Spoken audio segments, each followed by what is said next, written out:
Hi guys, இன்றைக்கி நீங்கள் பார்க்க போகிறது ஒரு ட்ராவல் பிளாக். ஸ்கூலில் எங்களோட படித்த எங்கள் ஃப்ரெண்டோட பையனுக்கு நீங்கள் மொட்டை அடிக்கிறாங்க. அதுக்காக தான் நானும் என்னோடய ஃப்ரெண்டு திண்டுக்கல் வரைக்கும் போக போகிறோம். பார்த்தீங்களா கைஸ், ஸ்கூலில் எங்களோட படித்த ஃப்ரெண்டு அவனோட பையனுக்கு நீங்கள் மொட்டை அடிக்கிறாங்க. நாங்கள் இன்னும் மொட்டை பசங்களாகவே தெரிஞ்சுக்கிட்டு இருக்கோம். திண்டுக்கல்லில் தான் மொட்டை அடிக்கிறதா ஃபஸ்ட்டு சொன்னால், சரி திண்டுக்கல் வரைக்கும் போகணும்னு சொல்லி போனோம். பெருசாக வந்து பார்த்தீங்கன்னா நாங்கள் இந்த மாதிரிலாம் வண்டியில் டபுள்ஸாக பெருசாக போக மாட்டோம். எங்கேயாச்சும் போகிறது பஸ்ஸில் போய்க்குவோம். திண்டுக்கல் வரைக்கும் எங்களுக்கு போகிற ரூட் தெரியும். திண்டுக்கல்லாம் சரி மொட்டை அடிப்பான்னு சொல்லி போனால், திண்டுக்கல் போனதுக்கப்புறம் கால் பண்ணி கேட்டால் திண்டுக்கல்லடா நத்தம் அப்படின்ட்டேன். நத்தத்துக்கு எங்களுக்கு ரூட்டும் தெரியாது, ஒன்றும் தெரியாது. அப்புறம் ஒரு வழியாக கூகுள் மேப்பை போட்டு அங்கிட்டு போகிற வரவங்களாம் கேட்டு எப்படியோ ஒரு வழியாக வந்து நத்த ரூட்டை கண்டுபிடிச்சாச்சு. திண்டுக்கல் வரைக்கும் ரூட் தெரியுங்க, எப்படியாலும் போயிடுவோம். பட் திண்டுக்கல் தாண்டி நாங்கள் வேற எங்கேயும் அதிகமாக போனது இல்லையா, அதனால் மற்ற இடத்துல ரூட் தெரியாது. ஒரு டீ கடை வந்து டீ குடிச்சிட்டு இருந்தோம். அப்போ அந்த டீ கடை கரெக்டாக கேட்டோம் எப்படிக்கா நத்தம் போகிறதுன்னு. அவங்க இங்கிட்டு பாப்பா அப்படி போய் இங்கிட்டு போய் லெஃப்ட் எடுத்துக்க, போல தண்ணி ரைட் எடுத்துக்க அப்படி இப்படின்னு சொன்னாங்க. அவங்க சொன்னாங்க சரின்னு தலையாட்டிட்டு கூகுள் மேப்பை போட்டு இப்படியே ஒரு வழியாக வந்து சேர்ந்தாச்சு கைஸ். எங்கே வந்தோம்னா என்பிஆர் காலேஜ் பக்கத்தில் தான் அவங்க குலதெய்வ கோயில் இருந்துருக்குது.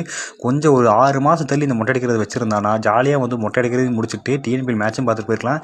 என்ன கொஞ்சம் முன்னாடி வச்சுட்டேன், ஜூன் ஜூலை வச்சிருந்தானா கண்டிப்பாக வந்து டிஎன்பிஎல் மேட்சையும் பார்த்துட்டு போயிருந்துக்கலாம் கைஸ். அப்புறம் அங்கிட்டு இங்கிட்டு தெரிஞ்சு எப்படியோ கோயிலை ஃபைனலி கண்டுபிடிச்சாச்சு கைஸ். நாங்கள் வர வரைக்கும் கோயிலில் யாரும் வெயிட் பண்ணல. வந்த பார்த்தீங்கன்னா குழந்தைக்கு மொட்டையை போட்டு ரெடியாக இருந்தாங்க. நாங்கள் போனோடனே எங்கள் வேலையை பார்த்துட்டு ஃபங்க்ஷனை சிறப்பாக முடிச்சுட்டு சாமியும் கும்பிட்டுட்டு திரும்பி ரிட்டன் கிளம்பிட்டோம் கைஸ். ஆனால் உண்மையிலேயே சொல்லணும் கைஸ், அந்த நத்த ரூட்டு செம்ம சூப்பராக இருந்துச்சு. எங்கிட்டு பார்த்தாலும் பச்சை பசேர்னு ரொம்பவே அருமையாக இருந்துச்சு கைஸ். அப்புறம் அப்படியே திண்டுக்கல் ஒரு கடையில் சிக்கன் பிரியாணி லாலிபப் வாங்கி சாப்பிட்டாங்க கைஸ். ஓரளவுக்கு கொஞ்சம் ஆவரேஜாக இருந்துச்சு, அந்தளவுக்கு நல்லா இருக்குன்னு சொல்ல மாட்டேன், ஓரளவுக்கு ஆவரேஜாக இருந்துச்சு. இருந்தாலும் என்ன பண்ணுறது, பசங்க சாப்பிட்டு சாப்பிட்டுட்டு நேராக எங்கள் ஊருக்கு வண்டியை விட்டோம் கைஸ். நம்ம என்ன தான் எங்கள் வெளியே எங்கே போயிட்டு வந்தாலும் சரி, திருப்பி நம்ம ஊருக்குள்ளே வரும்போது அந்த சந்தோஷமே தனி கைஸ். என்ன தான் இவ்வளோ தூரம் வெளியே சுற்றிட்டு வந்தாலுமே நம்ம ஊருக்குள்ளே வரும்போது அந்த ஒரு ஃபீல் இருக்குல்ல கைஸ், ரொம்ப சந்தோஷமாக இருக்கும். அப்போட்டா நம்ம ஊருக்குள்ளே வந்துட்டா அப்படின்னு நினைக்கும்போது ரொம்ப சந்தோஷமாக இருக்கும் கைஸ். நீங்களுமே உங்கள் ஊருக்கு அந்த மாதிரி வரும்போது ஃபீல் ஆயிருக்குன்னா மறக்காம கமெண்ட் பாக்ஸில் கமெண்ட் பண்ணுங்கள். என்னோட வீடியோஸ்லாம் பிடிச்சிச்சுன்னா மறக்காம சப்ஸ்கிரைப் பண்ணி வச்சுக்கோங்க கைஸ்.